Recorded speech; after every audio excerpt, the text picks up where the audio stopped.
Oh, yeah, I'm talking right into this. That's the sexy spot. This episode of ScapeChatz is brought to you by Chatzylon 5. This episode of Chatzylon 5 is brought to you by cream. You can put it in your hair if it's hair cream. You can put it in your mouth if it's mouth cream. Head over to cream.com and use the promo code cream.com for all your cream needs. The Babylon Project was our last, best hope for peace. A self-contained world 5 miles long, located in neutral territory.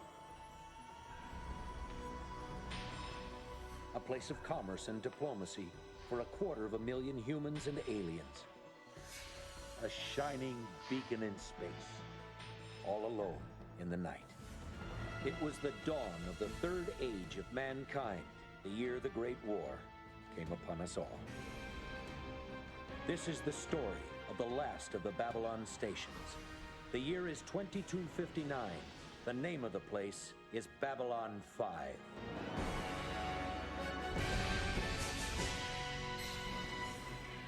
Hello and welcome to Chatz, a television podcast, Season 6, Chatzylon 5. My name's Alan, and I'm joined by the Iron Claw in the Velvet Glove. Magellan, hi! Hey, what's up? Hey, kid. Hey, kid. Kid. Kid, I gotta tell you something, kid. We're in the same space. We're in the We're same occupying room. the same velvet glove. Yes. The two of us, you know? Just Iron Claw. Is that about Wolverine? Is that line? yeah, it's about Wolverine from the X-Men. Yeah. Oh, yeah. And let me tell you, I'm bringing an X-Men style energy to you tonight. Tonight on Chatzylon 5. Coming up on Chatzylon 5, someone dies. Garibaldi, Mr. Garibaldi. That's a knife in your hand. What are you doing? That's a really good Londo. Thank you. Wow. You know, I watched a video with that guy recently. Peter Jurassic? Yeah. Yeah. Don't look up a video of him talking normally. It'll why? break it for you. It'll break the accent for you. What does he sound like? He's a New Just, Yorker. He's from Queens. Really? Yeah. Please play. He's just from a Queens. clip of him right Peter now Jurassic's just like a on the guy. Podcast. Ooh. You know what? I fell down a wiki. We'll talk about the shows about in a second. Yes, folks. for sure. We're in the same room, which is not typical for our setup. Usually we are in different states, and I'm the guy from New York. Mm-hmm. But today, no, we are in the same room. And listen, I fell down a rabbit hole on the Babylon 5 wiki. That's the show we watch 2 episodes of every week, looking at where all the characters are born. Yeah. Oh, hell yeah. And it's like Garibaldi's born in like Long Island, Earth. And Dr. Franklin is like Chicago, Earth. Ooh. It's like, why does everybody have all these classic Earth birthplaces, but now they're space people? Yeah, why aren't any of them also It's not weird. from Earth? Because you could probably have Earthlings not on Earth. Yeah. Well, I Maybe. think Sinclair was born on Mars, right? You're right. Yeah. But Okay. there are a few like that. I'm going to actually drop the clip of this for them, but I'm going to play it for you because this will sound bad on the microphone. Okay, sure. This is Peter Jurassic on Londo's hair. Okay, great. Of course, I didn't have any idea that it was going to turn into a series at all. It was just a gig. It was something to do, you know. It was wonderful to have a television movie and be doing a movie. How I felt about the hair then, I feel the same way now, you know. I had to wear the hair for 4 years. So he kind of has like, that's the end of it. You kind of hear it though. I got hair for 4 years. Yeah. You hear a little bit of the accent. Wow. And then Veer, rest in peace, the actor who plays Veer. Is he dead? He is. Don't look into the cast still being alive because like half of this cast is not alive anymore. Yeah. But yeah, Veer. There's a video of it's like the last convention appearance of both Peter Jurassic and Stephen First. Yeah. And he just sounds like Veer. He's not doing an accent. Okay. He's just well, like, that's cool. you know, hey Peter, how you doing? Like just completely standard. Anyway, folks, this is Chatzylon 5. Every week we watch 2 episodes of the cult classic television program Babylon 5, and then we talk about those 2 episodes. Alan, what did we watch first this week? Well, John, this week we watched Season 2, Episode 7, Soulmates. In addition to Season 2, Episode 8, A Race Through Dark Places. First up is Soulmates. It was written by acclaimed author Peter David. It's directed by Kevin G. Kremlin. It was airing on December 14th, 1994, and it takes place in May of 2259. We're bouncing back and forth in the summer of 2259. Oh, what a night. Late December in 2259. The great thing about being in the same room is we can sing more. More. In this episode, No, go ahead, please. Londo Mollari has a plan to rid himself of his pesky 3 wives, even as Talia Winter's ex-husband comes aboard hoping for reconciliation. Well, Alan, where do we start? Well, Magellan, I'm just gonna read the summary of on the wiki. So, immediate reaction because we just watched these episodes before recording. We did a Chatz Nights also, Chatz but Nights in the middle. So this was maybe an hour ago, 2 hours ago. We watched this one. yeah, I was disappointed. Really? Kind of. Same. Yeah. Good. Well, I think just no episode can live up to the Amazon description of Londo divorces 2 of his 3 wives. Right? It sounds fun, and then we can talk about the Londo stuff first, I guess. Right? Yeah, it's the thing that we were sold to this episode. You get into the specifics of what it's like for Londo to be married to 3 people, and it just feels kind of icky because he hates all of them, and they all hate him, and they're very open about hating each other and yelling at each other, and it's not fun at all. Not fun. And early in the episode, we were postulating, wouldn't it be funny if this was an episode where Veer was just hanging out with Londo's 3 wives and trying to waiting for smooth Godot things style over, until he showed up. Of course, that's not where the episode goes. Maybe it wouldn't have been better that way, but the first shot of Londo we see, he's partying with people in the Zocalo or whatever. Yeah. And then he comes up and he meets with his wives, and he drops the bomb that it's going to be the 30th anniversary of his ascension, whatever that means. I think that's when he got his noble rank. Yeah. Or something. Yeah. And so the Emperor is like, I'll grant you 1 wish. Yeah, because apparently in Centauri culture you get a genie. Yeah. And of course, Londo's 1 wish to have anything at all is to be able to divorce all of his wives. Right. The Emperor says, well, no. You still need 1 wife for official business. Yeah. So just divorce 2 of them. Which I guess we're told that they're all arranged marriages. Yeah, they are. Whatever. We're still not really 100% sure of how marriage culture works in the Centauri Republic. But so the setup of at least Londo's plot is he's only going to stay married to 1 of his 3 wives. Run us down who these ladies are. I had mentioned to you while we were watching the episode, the funny thing about Londo's 3 wives is that they each represent a different aspect of of course this is one of Londo's fetishes. Right. So we have Daguerre, who's the sort of older, mature woman type. And I'm basically this mostly on appearances because they all act very similarly. Well, and what we get from Daguerre is that she is maybe the one who's doing the most political wheeling and dealing. Right. She's the most ambitious of the 3, I think. Bit of a Cersei Lannister. Yeah. I haven't seen Game of Thrones. Sure, right, yeah. Given the name, Cersei. On the other side of the spectrum, we have Mariel, who's the young, thin one who's very attractive. And she's actually the sneaky one, it seems like, who just is kind of in it for... presented to us as if she is sort of, I don't know what the word is, but, young and naive, when in fact maybe she's not. And, yeah, she's that type of person you could be into who's just, your young, trophy wife kind of group. Right, kind of wife. Yeah, that's how you call it. And then Tamav, who I get the sense that she was his first wife, I would imagine.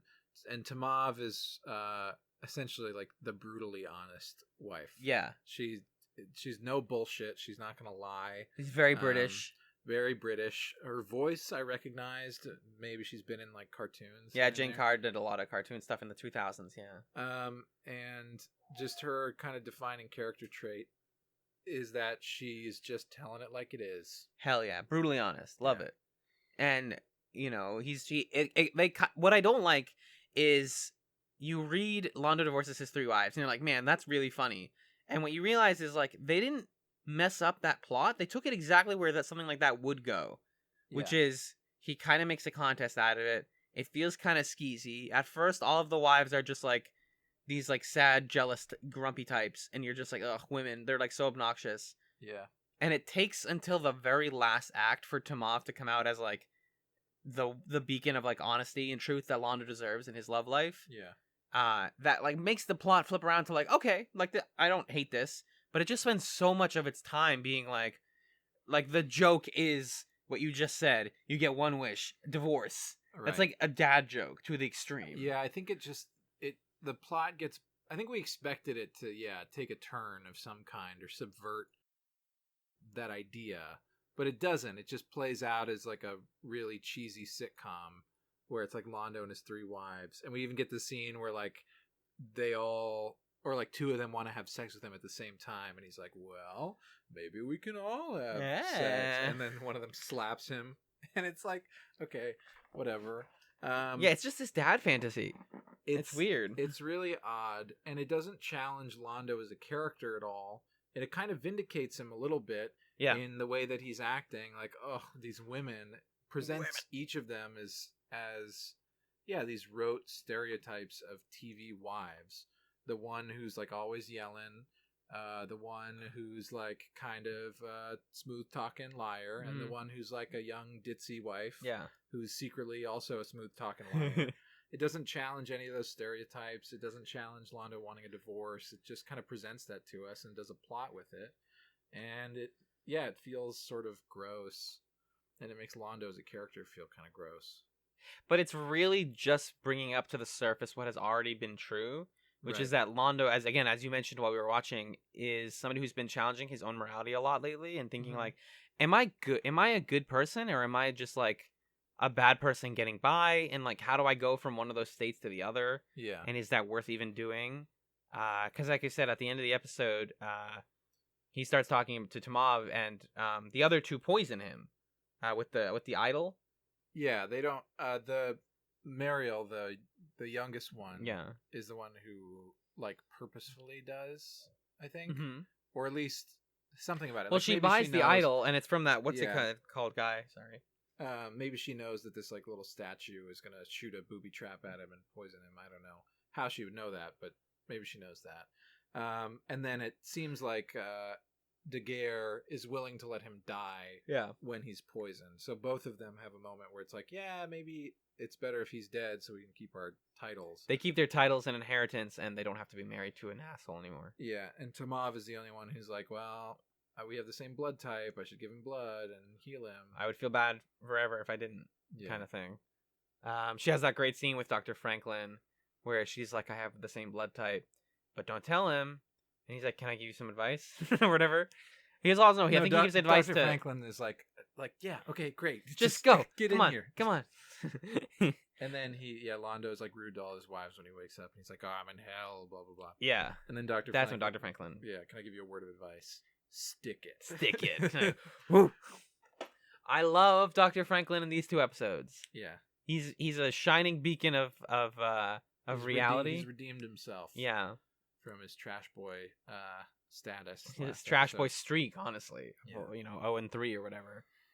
Both of these episodes, he comes out very motivated, realistic, believable. It's weird because, like, Sheridan seems like the kind of guy... Yeah, I don't want to lose... I think we were about to put a bow on the Londo thing. Sure. I don't want to lose that. So, he ends up staying married to Tamav, saying that, like, the reason for that is that... You're the only one who's ever been honest to me, that you don't like me. Yeah, like, he always knows where he stands with her. Which I think is something that he, as you were saying, he's questioning his morality and this path towards, like, success. And I think he needs someone by his side to tell him that he's fucking his life up and he's doing bad things. Right. Working with shadows like an absolute fool. And he like can't be honest with himself, so he wants to hold on to this person who's honest with him, which is sweet. Like, it's a nice sentiment. It's just at the end of this episode that feels kind of grody. But yeah, anyway, so you were talking about Franklin and Sheridan and... Yeah, just kind of a sort of character comparison between the 2 of them, because Franklin is becoming this very like realistic type, a realist, and he's willing to tell people to shove it and to he's pragmatic and human. Exactly. And then Sheridan is very like quick to just accept things and kind of like become a, like you said, when he gets like into the romantic situation with Delenn in the second one, is very like distant and idealistic. Even with like the rent stuff, which again we'll talk about in the second episode. It just feels like our captain is the one who's like, oh man, like maybe everything will work out. Like we got this. Yeah. And our doctor is the pragmatist, which is kind of different from how that dynamic usually works. Yeah. Sheridan's definitely a lot more hands-off than Sinclair was, and expects to be a sort of like hands-off, not details-oriented leader who's playing it by the book, and he's finding that can't happen. But yeah, we'll talk about that more in the second one. The Londo plot does intersect with the A plot, though, with the aforementioned statue, the poison statue, which is sold to one of the wives by a Matthew Stoner. Sold by a broker person who buys. Oh, I'm sorry. Matthew Who's Stoner. the giant from Twin Peaks? Yeah. Hell Another yeah. Twin Peaks appearance. Yeah, we're getting so many of those now. Matthew Stoner, which that name is so not dumb. sci-fi. Because they keep saying his last name. Stoner. Stoner is. Blah, blah. And they never make the weed reference because it's the 90s and it's a cable television show. Yeah. But Matthew Stoner is yet again a former lover of Talia Winters. Oh my god. There was a moment before the first commercial break where Garibaldi's like talking to Sheridan. He's like, oh, I got a bad feeling about this guy. And then Talia comes in and Sheridan's like, let's talk about this Stoner guy later. And she says, Matthew Stoner? He's on board Babylon 5? They're like, do you know him? And she's like, only in the like worst way possible. And we were like marriage. We were married. Yeah. And we were both like, come on, Babylon 5. You can't keep bringing back people's former lovers or whatever. Because I don't know, because the timeline of it, and they bring back and talk about Jason Ironheart in the next episode. A lot, I'm yeah. totally confused about when does Matthew Stoner come in? When is Jason Ironheart her lover? How do those intersect?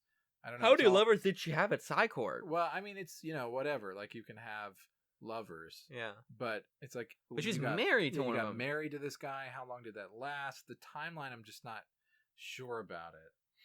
And also, like, not everybody that you used to know needs to be someone that you, like, were married to or in love with. Part of it is... So, like, I have been continuing to read Babylon 5 Voices, and when I started reading that, I was like, man, geez, like, they really are painting Talia as this, like, sexual being who, like, knows how to use her body and, like, her sexual feminine wiles. In the book. Yeah, and in Voices. And it feels like the show is now catching up to the way that the book talks about her, where it's like, the thing that defines Talia Winters is her relationships with men. Interesting, yeah. And it can be kind of exhausting sometimes, because, like, Sheridan, we've heard talk of his wife, but he doesn't have former lovers because he was married for a long time. True. And Garibaldi had a former lover, and she's like a plot point, and is like a plot point currently on hold. And then Londo's is like a comical plot point of like his lovers, his wives, and all that. And, otherwise, like, this is like the repeating lovers plot of this season. Right. And you can, with all those characters, point to like other kinds of relationships that they are connected to, where you can't really with Talia Winters. Because like with Sheridan, he also has these old commanding officer guys that he met up with. Garibaldi has like the daughter of the dude that he worked with let die. and then let die. Yeah. Londo, I don't know. He has like Centauri people. Right. He talks to. He's got cousins, and Vera has like family Ivanova members. had her dad and her rabbi, and that one guy who she used to go be with, but now he's a racist. Do you remember that? Right. Mm-hmm. Like, but it feels like, so before anyone sends this email, the answer to like how many lovers can Talia Winters have in Psycorp, she's there her whole life. So it's like however old she is, it's not like college where it's 4 years. It's like her whole life. It's just more like what you're saying, that every relationship with her has to be processed through like romance exactly, which seems odd and kind of unnecessary. Yes. Anyway, so this Matthew Stoner guy, we meet him, and he's an asshole. He's immediately horrible. garbage, man. Sounds like snakes. Sounds like he ate a bunch of snakes. Yeah, and he's super rude to Garibaldi. Yeah. Which I'm not going to allow it. Not on my show. Not on my show. No. Garibaldi does say something gross in one of these episodes that made me not like him as much. What was the line? I know the scene you're talking about. What was the line? Oh, it was talking to Veer about like the wives or something. Yeah. Oh, like when he's like, "Oh, Londo is a harem, lucky guy." Oh, yeah. And you're like, "No, yucky stop." Garibaldi, no, thank you. Oh my God, people, check out twitter.com/chatspod. I posted a picture of. I've actually. We'll talk about it in an email segment, but I got someone sent me the Babylon 5 comics, And there's a Nice. part in chapter 2 of the Babylon 5 comics Oh, where yeah. it's just Garibaldi recovering from his injuries, and he's in like a robe, and his legs are out, and it's like, oh, don't give me Hawk Garibaldi. I don't want it. Yes. I do want it very much. I can send you some fan art if you just want. Very much want. Yeah. Okay. I like that Garibaldi and Talia is becoming a thing. Yeah. I know we just complained about Talia Winters being like. I know, but this is a guy in the show. Relationships with men, and it's not Yeah, romantic.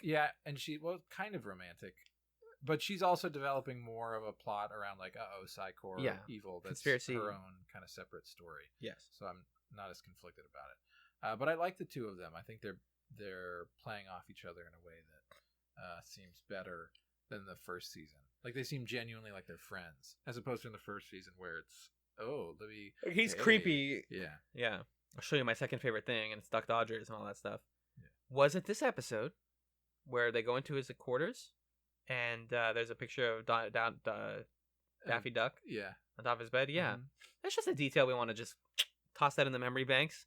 At some point, they go to Garibaldi's quarters, and he's like talking to Talia, and the camera pans across the room, and he's just got like a big framed picture of Daffy Duck above his bed, looking like super stupid too. Yeah, like that's "Ugh." awesome. I love that. I adore that. I adore that detail. There were some good references to stuff in these episodes. Mhm. I believe it is in this first episode when Londo is getting his gifts for his ceremony, and Lanier gives him like a loaded deck of cards. Yeah, that and was cute. that was cute. I was like, bring that back. Give me more Lanier. We got a ton of the cast in this episode. We did. Yeah. We got some Jakar with his fully open robe stuff happening. I love. Oh, God bless the flex, dude. When he goes to the party and they make a big deal of like, you have to be barefoot. Yeah. You must be. He's It is wearing very his shoes. disrespectful. And he's wearing like big combat boots. And they're like, do you know how disrespectful that is? He's like, hell yeah, I do. I'm not taking them off. He's not doing anything about it. Too bad. I'm like, Yeah. ooh.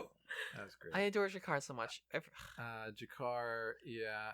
Lanier had a couple cute things. Mhm. We can talk about the Delenn Ivanova thing Oh, yeah. real quick. I don't know if, and then we can close out the A plot with Talia and the, Yeah. or maybe that's the B plot. I don't know, but Depends on how you Um, think about it. yeah. So Delenn, I don't know. We were conflicted about this one. I think we ended up liking it. This one's cute. It's cute. It's nice. Delenn is no longer, at least in these episodes, the season so far, a like mystical, intelligent, like wizard. Yeah, which I'm bothered by. Yeah. I'm bothered by now. Delenn is kind of like a manic pixie dream girl a little bit, especially in the second episode. Oh yeah. In this episode, she just like Ivanova comes to her quarters. Ivanova with like the best hair on the entire show, Mhm. and she's like, "Delenn, why? What are you doing with your hair?" Well, Delenn calls her there specifically because she's got a hair emergency. Yeah. And she's like, "Yeah, I use the Minbari don't use like shampoo or whatever. We just use like an oil that like takes your whole epidermal layer off. So you use that on your hair." She's like, "Hell yeah, why not?" I'm like, oh. Okay, so let me introduce you to conditioner first of all. Yeah. She's like, "Have you tried water?" And she's like, "Why would I use water? We don't sweat." I'm like, okay. And then we cut away from it, and then we come back later, and Delenn's got like great hair. Well, she's got curlers in her. Oh, she got the hair. curlers. Lanier comes in. He's like, "Does that hurt?" And he like feels his own head and wishes he had hair. He really desperately give Lanier hair. I'm gonna say Yeah. that's our Yeah. like pledge drive. Hashtag give Lanier hair. Give Lanier hair. And she's like, "No, it's actually very like relaxing to have all these curlers in my hair." And then we come back at the end, and she's got great hair. Yeah. And it just ends up being a thing of like, oh, humanity isn't like sometimes it's about like personal looks and stuff. Yeah, I thought it was charming that Delenn and Ivanova just got to be friends with each other. Yeah. Conflicted about like it's through hair, but That's symbol of femininity and like how to look more but maybe that's okay. pretty. Sure. When you're because- controlling it. And Yeah, I don't know. she's not doing it for someone. She's doing it like because it seems like a good thing to do. Yeah. It seems like a human thing to do. I mean, all the Delenn stuff in my head is mucked up by the second episode. Right. It's mucked up by like her dating Sheridan. And also the weird beat that this episode ends on, where it's like to Ivanova, she goes, "Oh, I've been getting these weird cramps." Yeah. Elevator door closed. Yeah. On Ivanova's face. Like, Might have ugh. well been an iris in. Absolutely. Absolutely. Just a whoop. It's very silly. It's so I don't know. Like this season is doing actually a pretty good job of balancing the silliness with the like serious stuff. Yeah, I feel like this episode sorry. did that better than the second one. The second one's like very serious. I just think there is like a feminist critique of this episode that I don't feel fully equipped to be able to make. Oh, yeah. So I think that's somewhere where we're falling short. But there's just a lot of like gender plays in all three of the plots here in ways that are worth unpacking. Yeah, marriage sucks. Being a girl is femininity is good. And just like Talia as a character and her Talia's role. role is to be the sexy lover. Right. It's a whole thing. And so we find out what's his face, Stoner actually has mind control powers. It seemed like he got away from Psychor because he lost his powers. He's trying to convince Talia that that's true, but then they figure out that he can control people's minds or something. It's weird that they start his scenes with him like mind controlling a random dude, but it's not obvious that he's doing it. And then they're like, wow, that guy just like randomly said yes to what he did. And then we forget about that, and then we have Talia being like, yeah, I guess if you can get rid of my powers and get rid of Psychor controlling me, then like why not? You don't realize that that's the same exact shit he's pulling. Yeah, I thought that was well done. Yeah, it kind of plays with your memory well, actually, or like your envisioning of how the events are unfolding, because it kind of just seems like he's convincing her. Yeah, it doesn't seem like anything malicious. And then they're like, oh no, the Psychor didn't take his powers away or neuter him like that. They just transformed his powers, is what they use, the verbiage they use. And so now he can manipulate other people's minds just by kind of thinking really hard. Hey, just add that to the checklist of like evil, spooky shit that Psychor does. Yeah. Our constantly updating checklist, which now includes genetic breeding. Yeah. Mind turning people into mind soldiers. Yep. With Jason Ironheart and Stoner. The zombies, cyborg zombies, and then in the second episode, like controlling the government. And we'll get second episode. There's a whole bunch of other extra. The whole scene where people are like, and this is what Psychor did. Right. Yeah. Oh boy, it's a lot. This is the plot of the season, though. Yeah, it seems like, or at least one of it's a season arc. Yeah. It's gonna take a bit to unfold, but it feels like we've put the shadow stuff on hold for this. Right. You know, we got a couple episodes of that being silly, and now we're getting this being silly, and I kind of like this more because it's more small scale, even though it is like a world conspiracy, but it's more small scale, and it's centered on Talia, and her having a genuine crisis of conscience, right? Trying to figure out what to do about the fact that Psychor is clearly evil. Yeah. How do you reckon with that, fella? I think that's mostly what I got. Yeah. Excusez-moi. There are good quotes in this episode. I think we got most of the good stuff though. Oh yeah, I read this line is really weird. When Mariel is in Jakar's quarters and they're talking about being like, what's it like being married to Londo, and he says, "I warn you, Mariel, excuse me, do not be overconfident. If I were married to Londo Mollari, I'd be concerned." She says, "Jakar, if you were married to Londo Mollari, we'd all be concerned." And it's like, that guys getting married to each other. I think maybe it's more just that they like. Also, they hate each other. And they're like from warring races. Yeah. It's kind of. I want to see the Romeo and Juliet story though, where they not even that they get married, but they just like go out on a date, like, or bring back Garibaldi's motorcycle. Fuck, give me that. We got Lanier, and that was all I could think about was the Lanier motorcycle stuff. Yeah. That's what we deserve. And then they had just a lot more like silly wife jokes, you know. Right. That's all I have for this episode. Magellan, would you like to read some emails? Sure, dude. I'd love that. Schmore, dude. Well, I'm going to crack over these emails right now, and we're going to read them. I'm going to start by thanking a listener who I'm not going to name because they asked me not to mention that they acquired these comic books. But we got a listener that sent us some like pretty good rips of all of the Babylon 5 comic series. They said, I hadn't heard of the comics until you mentioned them. And there doesn't seem to be a legal way to download them, so I figured it out. They don't seem to be very good to me, but I'm not a comics person. I ended up reading the dialogue and turning the page, barely noticing art or visual storytelling. In terms of spoilers, they're really weird. Chronologically, the comics take place about now in where you are in the watch. Okay. But there's information in the comics that I'm sure I didn't know until later in Season 2 or even Season 3. So we'll be careful with this. Right. He specifically says, if you want to be cautious, maybe wait until you're in the last episodes of Season 2 to read comics 5 through 9. Got it. And then 10 through 12 or whatever are just like side stories. Got it. I've been reading the first, what's it called? The first series in there, which is the Sinclair, like, on Minbar story. Explaining, like, what happened to him and how he got to Minbar. It seems pretty good so far. The art's not great.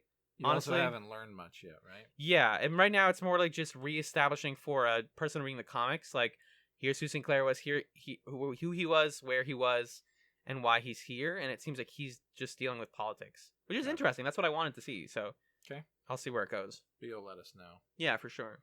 Okay. This is an email from our buddy Dan on The Long Dark and A Spider in the Web, which we watched last week, right? Yes. Yep. Okay. We accidentally titled "A Spider in the Dark" in the thumbnail, and then I fixed it. Just call my own little flaws. All right. Good to know. Dan says, The Long Dark included a guest acting role for Dwight Schultz, known for playing the Star Trek character Reginald Barclay, primarily on Star Trek The Next Generation. JMS had accused Paramount of using old Babylon 5 notes he'd given them in a pitch and making those notes into Deep Space Nine. Some financial deal was settled out of court, and to show that there were no hard feelings between the two franchises, Star Trek actors would occasionally appear on Babylon 5. You're looking at Reginald Barclay right now. Yeah, I'm trying to remember which guy this was in Babylon 5. I don't remember because I don't remember the episode. Okay, valid. Yeah, you can figure it out. Yeah. In an attempt to obscure possible spoilers, I may have oversold how much horny Franklin is waiting in your future. Thank you. There's actually very little of it yet to come, so don't fret over that. Okay, cool. I'm just saying that the number is not 0, and the circumstances surrounding it aren't as clear-cut. I'll leave it at that. Okay, cool, because I was worried, but maybe not. Oh, he was Amos. He was like the guy in the down below who was like, the shadows are here. That guy. Okay. Dan gave us that note to fix the title, and you did that. Thank you. Great. The name Abel Horn falls into that same naming category as Del Varner from the B5 movie. pilot movie. It's still technically a human-sounding name, but it's just weird enough that it always sticks in my memory for whatever reasons. I agree. Alan. Hi. You asked about getting the comics, Yeah. and as it is, looks like telling us where to get them, but we got them. Thank you. Of course, the comics you want are the more expensive ones. Right. Dan actually really likes the comics, and JMS had a hand in more of a hand in them, so they're considered canon. More so than the books. More than the books, yes. The books are just like basically fan fiction. The comic feels like it reads like JMS stuff. Actually, it is. I think it's penned by him partly. This is very exciting. This is a follow-up to something that was speculated. Oh yes, on last time. yes. The best news of all time. Yes. So Dan says, as for the actor Peter Jurassic saying "Mr. Garibaldi" to get into the Londo character, here is a quote directly from Mr. Jurassic himself in an interview with IGN back in the day. That speech in the pilot to Garibaldi about "Look what we've become, man," is really the key speech in terms of characterization for me. That kind of bitterness and unhappiness, I kind of hooked into that. Once I had that speech, I had him.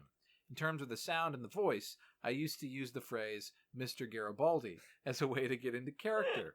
So when I did the pilot, and when I did the first 10 episodes, people will remind you that I used to walk quietly around the set before a scene saying, Mr. Garibaldi, Mr. Garibaldi. I would say Mr. Garibaldi over and over like a mantra, and eventually I would find a rhythm and feeling of Londo through that. Oh, there's no better news. How did you do that, dude? I'm You nailed I'm a it. wizard. It's That's incredible. I'm so crazy. happy about that. Thank you, Dan. It's also in that interview that Peter Jurassic admits that the Centauri hair wasn't supposed to be that ridiculous.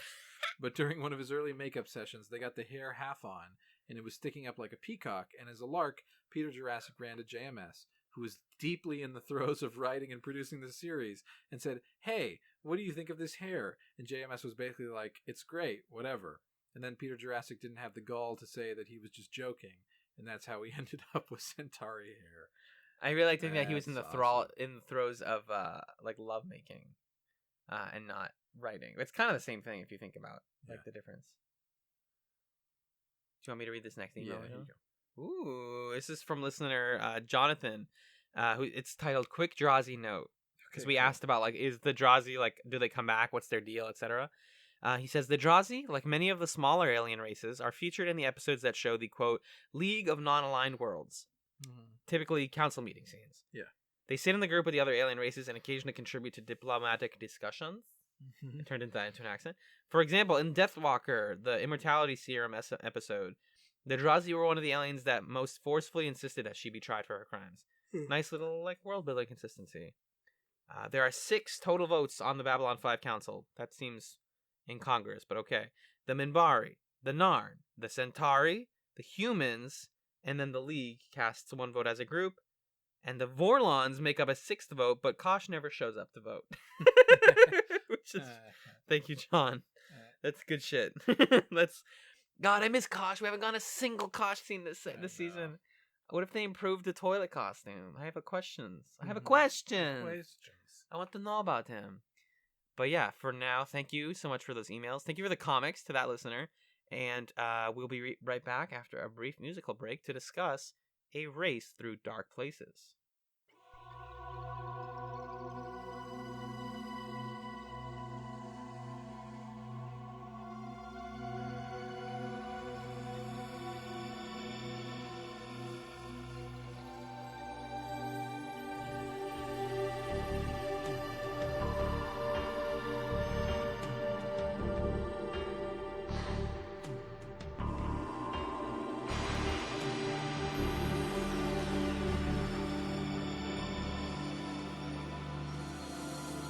Welcome back to Chatzylon 5.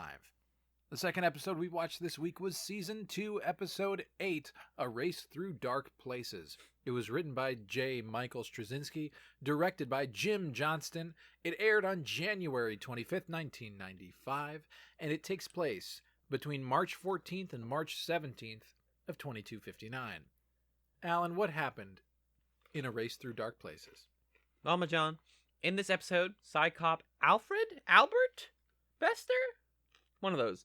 Bester returns to Babylon 5 to shut down an underground railroad of rogue telepaths, one that kidnaps Talia Winters. And since this is A Race Through Dark Places, we're going dark, America.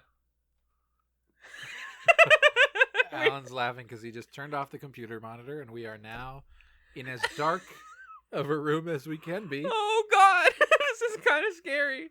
It's Hey, okay. Oh, we don't need to make too much physical contact. Okay, fair enough. In the dark. A Race Through Dark Places. Yeah. I don't even know who I'm making eye contact with anymore. There's no eye contact in here, folks. It is much too dark for that. So we have Talia Winters. We have Bester. Yeah. We have the return of Bester, who maybe it's because, Walter Koenig's a great actor, and he's an acclaimed actor from Star Trek. I've come to expect that an episode with Bester is going to be, intense, kind of scary, we're going to learn some dark things, and all those things happen, but I just don't know about the Bester performance, you guys. I don't know, Poppy. He just seems like a nice... What? He just seems like a nice guy. He's friendly. He's kind of friendly. He's but okay. So he's on Babylon 5, as we mentioned, to deal with the Underground Railroad, which is yellow flag number 1. Yeah. We are calling our rebel group of psychics that are sneaking out of Psycorp to do live their own lives, the Underground Railroad. We're not even calling it the Telepath Railroad or something like Subtle Wink and Nod. No, we're calling it the Thing from real history that did exist. Yeah. And we have this guy who's I need to find out what's going on in the Underground Railroad. And we get these multiple scenes of him and Talia sitting at dinner, and he's hold on. Do you hear those people saying they're going to kill me? She's what? He's they're saying they're going to kill me. I'm going to kill them first. And that stuff's kind of menacing, but I don't know. I don't think Bester's a very scary dude. He's not super scary. No. His powers are. He was scarier the first time. Yes. Yeah. The Jason Ironheart Chronicles, which this episode does a good job of reminding you happened. Does it do a good job? Or is there a scene where Talia is staring in the mirror oh my God. and voices begin to flood her mind, and then we see scenes My former from lover. the Jason Ironheart episode? Yeah, we got a reminder that, telepaths can fall in love. Former lover, Jason Ironheart. He's my guy. I'm becoming. I have become something, Talia. I give you a gift. And I had that cool moment where I was yo, I forgot that he made her telekinetic. Yeah, same. I also forgot. That's one of those cool details that they just completely dropped. And they were hey, we remember our own continuity, guys. We know what we're doing. Yeah, we'll take care of you. Yeah, this episode feels like it has a lot of confidence. It carries the lore of the show pretty well. I think, and we both, most of us agree that the Jason Ironheart stuff is very silly because that performance is over the top, and the idea of becoming is ridiculous, and he turns into a CG Starman, and that's silly. But in the show, that's a huge deal. The most powerful psychic of all time, came onto the ship and was in love with one of our main characters, and she tried to protect him, and then he escaped death by becoming, the final stage of evolution, whatever you want to call that. Yeah. Narratively, this episode works well. Yeah. Because it very clearly is a turning point for Talia Winters. Yeah. Where in season 1, when she first runs into Jason Ironheart again, she's a Psy-Corps person, and she's pretty solidly so. And then from there to here, multiple moments have brought her to question, oh, the Psy-Corps, I don't know about these people. What's their deal? Spooky, yeah. And then by the end of this episode, she goes to Ivanova and like takes off her gloves and her medallion and is like, listen, they're evil. I know they're evil, and I want to be able to talk to somebody about it. And you're the person I need to talk to. So in that sense, this episode is pretty important for the character of Talia Winters. There are some things about it that kind of fall flat in terms of watchability. Yeah. In relation to Bester, as we were just talking about, and some other aspects of it. I like remembering the Jason Ironheart stuff being kind of silly. But overall, it's a really important episode for her arc as a character. Yeah, the other problem I think you might be referencing too is like the pacing is kind of off, because It's a little weird, yeah. the beginning we get all the setup, the middle is nothing. The middle is a lot of like investigation and like build up, and then we have like right as we start getting introduction to the Underground Railroad, and we're starting to realize like there is somebody on Babylon 5 who is like helping them funnel them onto the ship. Mm-hmm. Who could it be? We eventually learn that it's our boy, Dr. Stephen Franklin. Yeah, which was cool. That's a great. It's a great reel because yet again, this episode really respecting its continuity. We know from Infection that Stephen Franklin was always about like helping people, and went against the wishes of like Earth government and the war. So like, he doesn't care about working for Earth government. He doesn't care about like Psy-Corps being good guys. He's like, no, these are people who want to stay alive, and who've had their lives ruined by Psy-Corps. Talia is eventually captured. Some good scenes with Garibaldi and Bester, actually, where Bester is like talking to the main council, and he's like, hey, so I like am trying to catch these bad guys. Also, Talia got captured. And like, wait, like what? Our friend and like our main telepath got captured, and he's like, no, but like I got out, you guys. Yeah. And then Garibaldi kind of flips out and like hits a table as he's wont to do, and he's like, you needed to tell us that the second she left. Like, where is she now? Yeah. And we investigate, and then she is woken up in a place presumably in the down below. I have no reason to believe it's anywhere else. Yeah. With a bunch of rebels. The Underground Railroad. I think part of what was weird about the pacing is that you would expect that she would get kidnapped earlier in the episode. Yeah, and she just spends the whole episode like with them. Yeah, it seems like the episode kind of spins its wheels before it gets us to that spot. Yeah, with Bester like hearing maybe people and the Underground Railroad, who is it, who's leading it, blah, blah, blah. And I think just if Talia had gotten captured earlier, because then what happens is these people have to give her their stories in a super digested way that almost feels like one person sits in front of her, says, this is my story, and then stands up and rotates, and the next person sits down. It's like Thank You Next by Ariana Grande. Yeah, it's like Thank You Next. It's a lot like it. Because it's the burn book and all that. Yeah, this is where the episode gets just like throws dark shit at you. It's just like, hey, so this lady was a P11, and she wasn't strong enough to be a Psy-Cop, but she didn't want to do what they were trying to get her to do in Psy-Corps, so she declined. And then she said, like, I was asleep, and then I had a terrible nightmare that they were like capturing me and like putting my brain in something, and then I woke up and they told me it was a lie, and I was pregnant. Like, Jesus. Right. Because they wanted to breed her to make a P12. Yeah. Breeding her with another P11, yeah. She was inseminated or raped, presumably. Yeah. Something was going on. Another person with Talia says, like, oh, my brother took the sleeper drug to try to suppress his powers, but then he also kept saying that Psy-Corps was fucked up. And so one day they came for his injection and they killed him. Yeah. So yeah, Talia was on the fence, and now all these people are like, no. They're bad. Maybe it's at one point Psy-Corps made sense, but like now they're an evil organization. Yeah. And in other parts of the episode, Sheridan and Garibaldi are like, Now they're these jackbooted, leather wearing, Ugh. and they just don't say fascists. They just don't say Nazis. They but can't. They say everything else. And they're even like, and they have these camps, and they're like almost as bad as concentration camps. What you know what you're saying, Yeah, Babylon you know what 5? you're doing. It's not like a complex metaphor. We get it. Man, we picked up on that shit from episode 1 of this podcast, yeah. being like, Yeah, "Hey, yeah. Cyclops seems like fake, like Nazi stuff, right?" Like nailed it immediately. Yeah. It's not subtle. But yeah, so then the episode kind of tries to rush a little bit towards the end.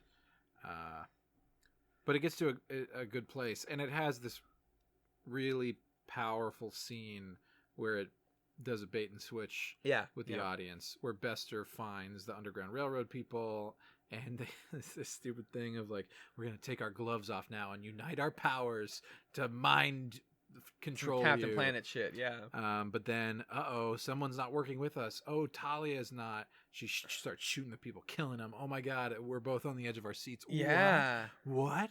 And then Bester leaves, come back, and Sharon is like, what did you do? Because he walked in, he walked in and he walked away. I don't get it.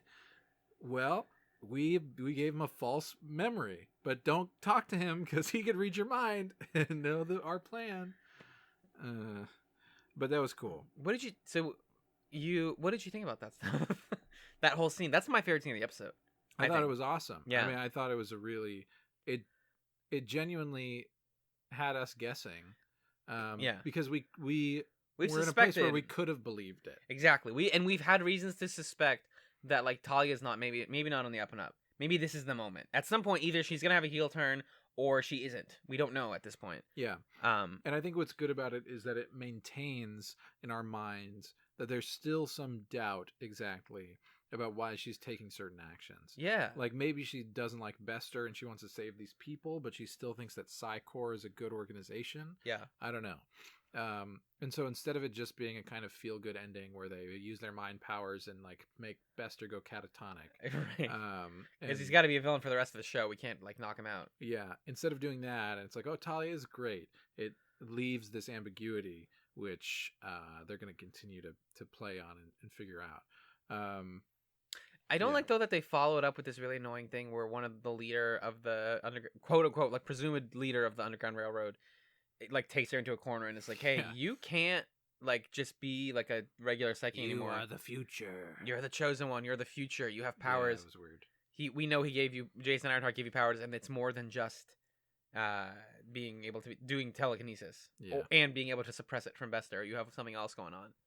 So is she like a super psychic? Like I don't know. It's one of those like kind of fake cliffhangers. right. Like when that person grabbed Sinclair in the first season and was like, Oh, yeah. everything's going to blow up. Here's a vision. Yeah, and it's Yeah. like, yeah, I'm good, guys. I know that's not gonna happen.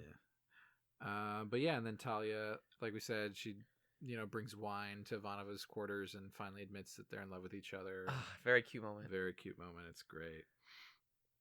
And that's the Talia stuff. pretty much. Sincerely, that Ivanova Talia moment, is just so tender.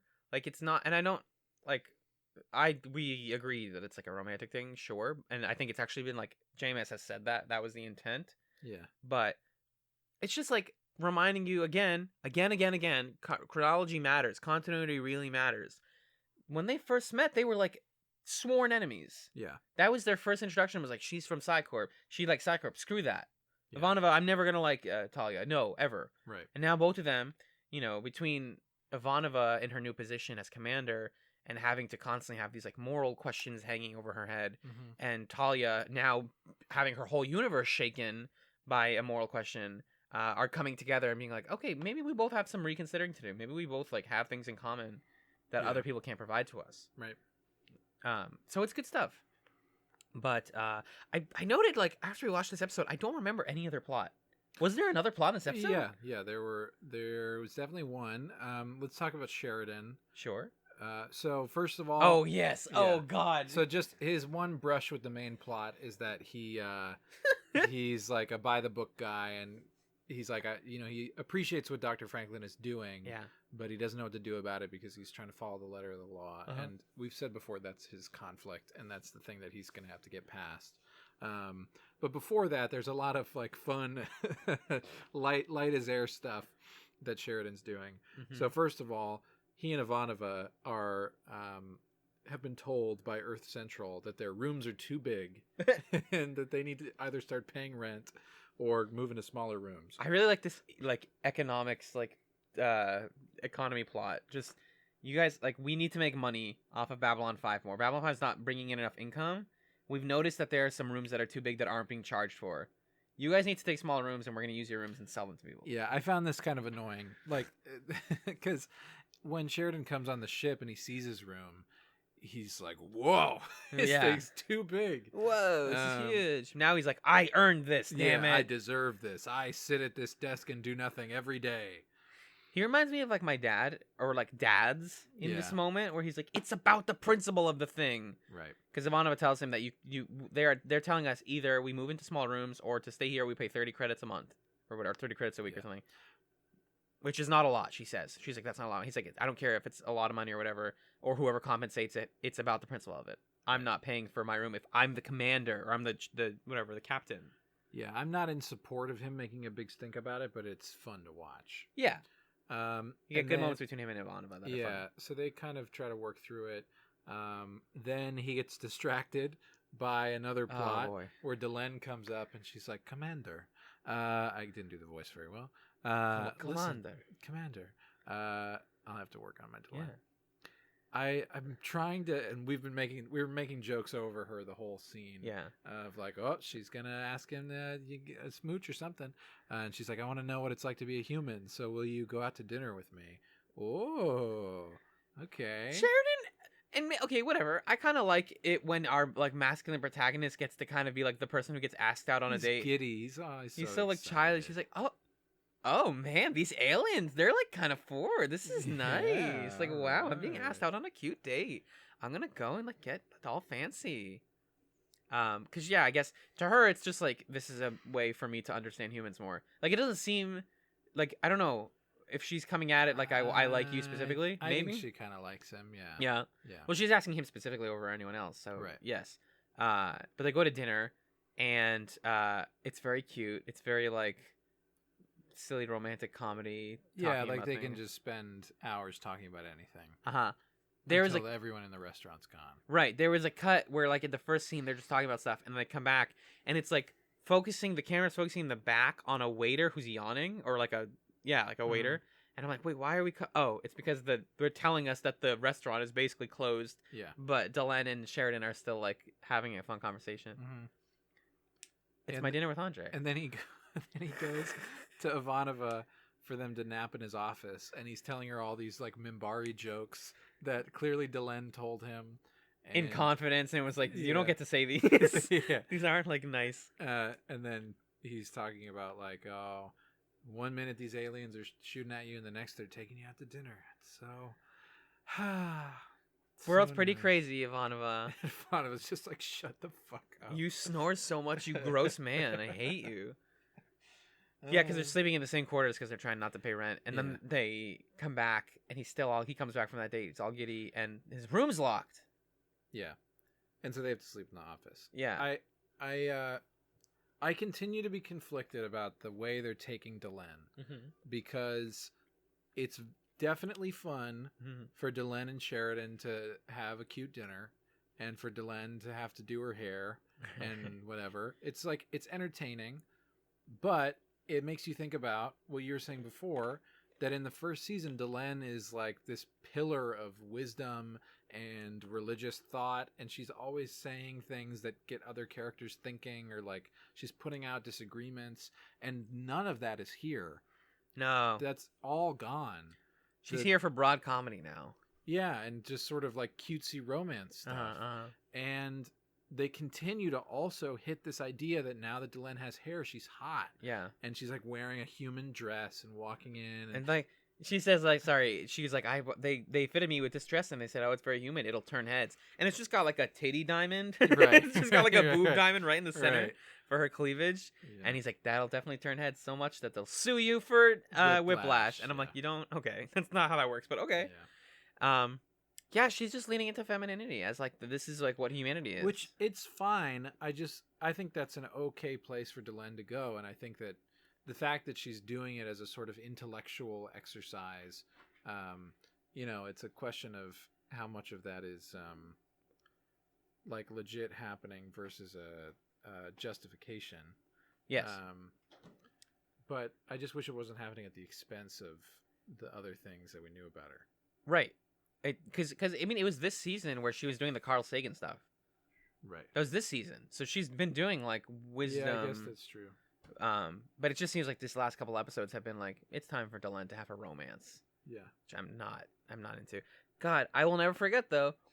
If this was gonna go how it was originally drafted, where Delenn was a guy turned into a girl, and then we Yeah. had this plot, woof! It would Yeah. have been very, very different storyline. Right. With all that stuff. But yeah, I just think that Sheridan and Ivanova chatting back and forth, and her being like, "You snore a lot," and he being like, "No, and I don't." He's got like his feet up, and he's got his big socks, and it's just like there's something like, cozy about all that. I liked it. Yeah, because you don't think of Babylon like you don't get an episode of Star Trek that I've seen. I haven't watched a ton of Star Trek where everyone is just like hanging out, having a sleepover. Yeah. Because like the government is not letting me sleep in my room. So it's just like a kind of like comfort moment that reminds me like, oh, these guys are like a Yeah, family. They all I live like together. They're roommates. I like Sheridan when he's goofy. I think that's fun, Sheridan. Yeah. Goofy, like doe-eyed and conspiracy. Yeah, theories. those are the those are three- the ones I like. 3 tent poles. Any other Sheridan? No thanks. I Wife don't- obsessed. Yeah. Kind of bored. Like attempting to be diplomatic. No thanks. That's what Ivanova's for now. Yeah. It's interesting. She really has taken on that role of like she does the diplomacy stuff lately. Yeah. He's been solving a lot of problems and mysteries and stuff, but she's kind of like the Sinclair of the I season. feel like Ivanova and Delenn, we've kind of like lost a bit of Lost the thread? what they were all about. Yes, I agree. Whereas like Talia, we're like finally finding what Talia is about. Yeah, but it's become at the expense of a lot of other plots. Yeah, and then everyone else, I think, in different ways, we're sort of honing in on something. Jakar, I think we've lost Yeah. Jakar a little bit. Yeah. But there never really was a lot of Jakar to begin with. And maybe he'll come back when more of the shadow stuff starts. Right, happening. that's his in, I think. Yeah. Because he doesn't have any connection to the psychic stuff, psychic No. stuff, not really. No. Do you want Yeah. me to turn the light back, Yeah, the monitor back turn on? that monitor back on so we can see if we're missing anything. Right, Oh. we might have missed a whole C plot. Yeah. Woo! That's I like... forgot that Garibaldi goes to college in this episode. Yeah, whoops, and then he like has to buy his books and he meets like a steamy co-ed. Oh my god, it's so bright! Ouch. My eyes! I gotta turn Oh. Flux on fast. I'm gonna die. Oh, ow. Get in there, Flux. Turn it on. Yeah, Flux. Oh, Thank you. that's just yellow. Ah, that's a bright. I can't see anything right now. All right, just give us a moment to adjust, kids. I'm adjusted. Let me take a look. Okay, yeah, get the wiki's right there. see Yep, dark and then places. you lorp it, and the view through dark places, Psychor. Psycor stuff, Babcom, Bester. I don't think we're missing anything, bro. Talia. Okay, that. I that think can we hit the happen. big stuff. And then yeah, just excited like, the Talia moment that I said was my favorite moment of the episode really works because I've managed to not spoil myself on that stuff yet. And I was just like, wait, is this the turn? No, wait, is this not the turn? And I was like in it every second of the way, and it was very exciting. But I think that's what we have for this. That's it, this man. episode. Yeah. Should we tell the folks what we're watching next week? We should definitely tell the folks who are watching. Now my monitor's. Flux. What's happening? Sometimes Flux does this thing where it like doesn't want to give you the light setting you want. It just wants to flicker. We're fine. We're adjusted now. Okay. I'm looking up the Amazon. I'm looking up the Amazon. I'm looking. I'm in looking- the Amazon. All right, let's play that game. Ready? Hello and welcome to the show. Why are you coming to my notes? We're harmonizing. Oh. Okay. Oh. Next week we're watching 2 more episodes of Babylon 5. First, we're watching season 2, episode 9, "The Coming of Shadows." Oh yes, which that's is the name of the also season. Title of the season. That's right. Yummy. The Centauri Emperor visits Babylon 5 for some surprising reasons. Yummy. Then, season 2, episode 10, Gropos. Gropos. Gropos. Dr. Franklin's father, a military general, brings 25,000 troops to Babylon 5 for a secret mission. Dude, I'm actually not gonna look at either of these. These both sound sick. Yeah. We might get a double dosing. Oh my god, this image from the Coming of Shadows is just a fun man. Alright, I'm excited. Is that the Emperor? No, let's not look. No looking. No looking. No peeking. That's gonna be fun, man. Yeah, that's gonna be 2019. Yeah. Shit!